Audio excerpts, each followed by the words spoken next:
Bit about mowing. There's a little tricks that we like to do in our mowing that makes it give it that little extra pop. But one is we want to make sure that our mowers are discharging to the back to the grass side. Don't discharge into the shrub side, so you don't have to clean out all that lawn clippings, all your grass clippings. It's going to give it a better, cleaner look. If you were to wait too long to cut your grass, raise the deck up higher. It's better to cut the grass twice and then lower the deck the second time than it is to cut it and you have all those grass clippings that you've got to deal with. Those grass clippings are great to go back into and leave them on the turf and let them go back into the soil because they have a lot of nitrogen in them.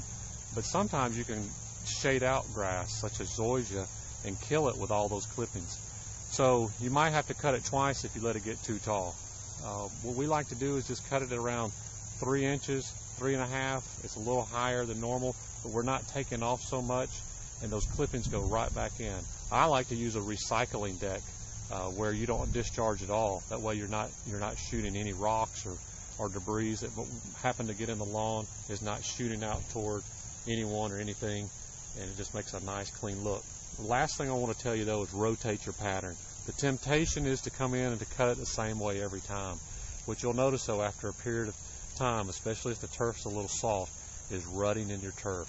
So rotate your patterns. If you're cutting one day at parallel with your beds, the next day cut perpendicular or cut them at an angle. So change them around like a clock.